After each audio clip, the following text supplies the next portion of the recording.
Yes guys, hindi na si GoTyme ang favorite ko na digital bank this day. Syempre hindi ko naman masyado naging option si GCash.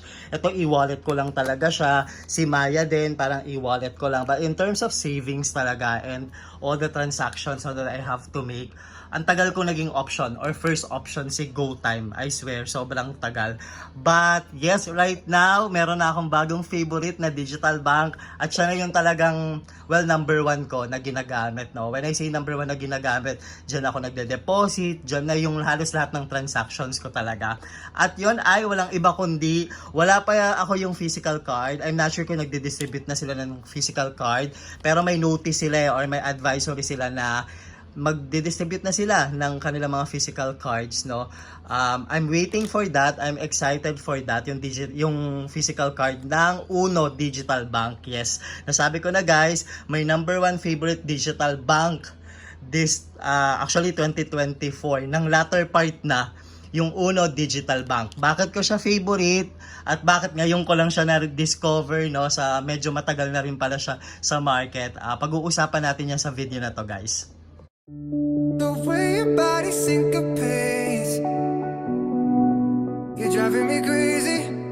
What is up with you guys? Jaden Yael again and welcome to another video. So for today's video guys, I will be talking about not GoTyme, not Maya, not GCash, no? Hindi tungkol sa tatlong to. Wala lang yung physical card pa niya, but I will be talking about the Uno Digital Bank. Yes, the UNO Digital Bank. Siguro magpapakita na lang ako from time to time ng mga picture, no, ng Uno Digital Bank. But yes, it's the number one. It's my number one favorite right now, no, na digital bank. Actually, matagal na pala siya sa market. Parang hindi ko alam kung bakit ngayon ko lang siya na-discover. Pero I had a college friend, a very good friend of mine. Siya yung nag-introduce sa akin ng Uno Digital Bank. Parang she needs to deposit a certain amount to my account. And she was asking for like an Uno account kung meron daw ako. Sabi ko, ano yun? Tapos sabi niya, in-encourage siya ako. Maganda yung Uno Digital Bank. Try mo kasi talagang free yung pag-transfer, tapos mabilis talaga yung mga transactions and all that. So I had to check it. Sobrang bilis guys when you decide to open an account with Uno Digital Bank. Sobrang bilis, parang in less than 10 minutes I was able to create my account with Uno Digital Bank. And so far, siguro mga going 1 month, almost 1 month ko nang ginagamit si Uno Digital Bank as my number one main account talaga, no, na ginagamit ko halos lahat sa yung mga transactions ko, pagbabayad ng bills, pag-transfer ng money to another bank accounts, pagbayad ng kung ano-ano, ginagamit ko number one na talaga si Uno Digital Bank.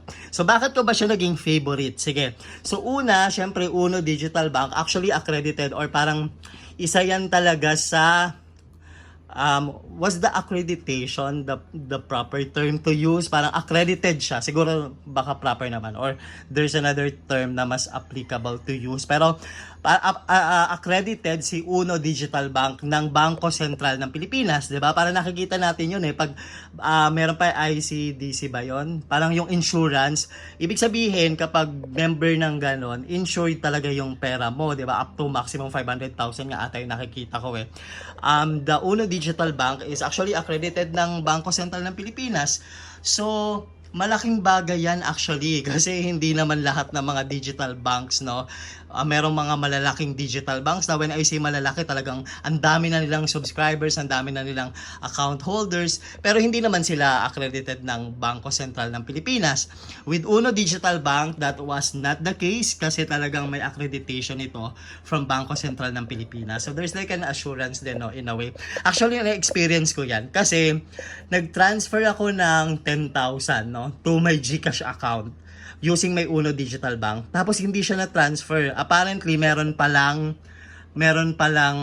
parang nagka-problema dun sa InstaPay.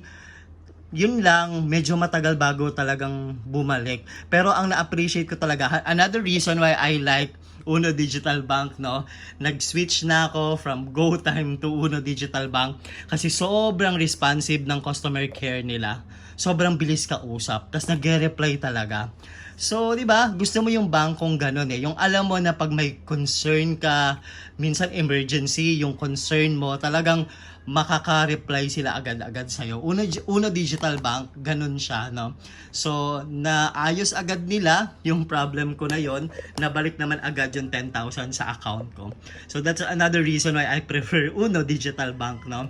Another reason, di ba with GoTime kasi, yes, free yung pag-transfer mo to another digital, to another online, no? Online banks or another e-wallet. Pero tatlo lang yan. Tatlo lang siya. 3 transfer lang in a month yung magiging free. Now, kapag nag-exceed ka na sa tatlo, you have to pay na a certain amount. If I'm not mistaken, nag-range siya into like 8 to 15 pesos. But with Uno Digital Bank, that wasn't the case, hindi ganon, kasi talagang free yung pag-transfer niya. Which is again, ako, parang kiliti ko talaga yun as a customer and as a depositor. Kasi ang hilig ko talaga mag-transfer, guys. Di ba, paulit-ulit kong sinasabi yan sa inyo, sa ilang mga videos ko. So, ang laking bagay sa akin kapag free yung pag-transfer to any e-wallet or any other online banks. Kaya nga naging favorite ko way back yung BPI Kasi talagang free sila sa GCash Eventually yan, nagkaroon na lang ng 8 pesos. Pero tapos si GoTime din, 'di ba? There was a time naging favorite ko rin yan kasi although tatlo lang, at least free pa din 'yon, no? So I have to schedule na lang yung pag-transfer ko. Pero with Uno Digital Bank kasi walang tatlo, dalawa, apat, walang ganun Talagang one to sawa kay talagang free yung pag-transfer. And na-amaze ako sa ganun.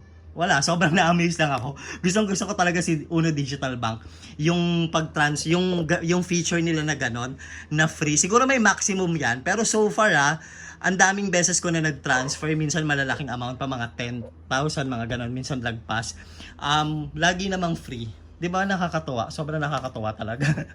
Anyway, aside doon, yung app nila, for some reason, nagagandahan ako sa kanya. Sobrang ganda niya. Kaya lang, medyo loud siya, medyo colorful siya for a digital bank, no? Or for a bank itself, parang sobrang colorful niya. Pero gusto ko siya. Yung iba ayaw siya for some reason, parang naiirita sa pagka-colorful, sa pagka-arte niya and all that. Pero ako gusto ko siya. Yung digital, yung mismong application nila or the app itself, no? I like it so much. It's not the typical colors that you will see for an online bank. Pero gusto ko siya. Nagaganda ako sa kanya. Weird, no? Pero I don't know. Gusto ko lang siya. Ganon. So there's another reason that I like, no, for Uno Digital Bank.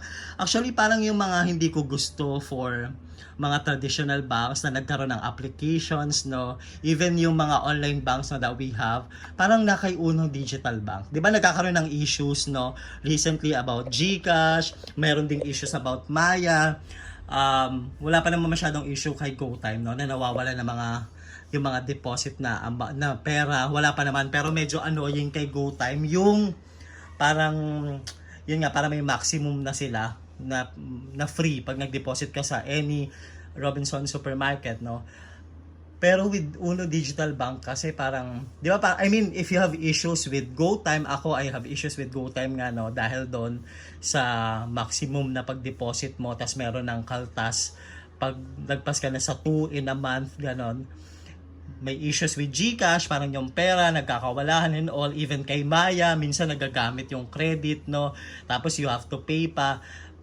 I think it's safe to say, no, personally, Uno Digital Bank is, well, as of now, one of the safest talaga digital banks, no, we have in our country. Parang kung hindi nyo mapagkatiwalaan ng GCash, hindi nyo mapagkatiwalaan ng alam mo to, hindi ka ganun ka-komportable kay GoTime, kay Maya, and all other e-wallets and digital banks these days, then go for Uno Digital Bank, no? Try nyo. Kasi ako, nag-try lang rin naman ako and na-surprise ako sa service niya. Na-enjoy ko talaga siya. Hindi ko naman sinasabi sa inyo na sige, to clear things up, hindi rin ako binayaran or 'di ba, hindi to sponsored, no, to promote Uno Digital Bank. Hindi talaga. I'm just an ordinary, user na nagustuhan ang service ng Uno Digital Bank and decided to promote it, no, to my platform, which is my YouTube channel, no. So you might want to consider Uno Digital Bank. It's my number one favorite digital bank, no? At least as of December 2024. Hindi ko alam by 2025 baka iba na, pero sa ngayon Uno Digital Bank talaga yung favorite ko. Yes, that's all guys. Shinare ko lang sa inyo, and malapit na tayo mag 20,000 subscribers guys. Favor naman, pa-subscribe, click mo na yung subscribe button, and I hope I'll see you again on the next one. Bye for now guys. Bye bye. The way your body syncopates.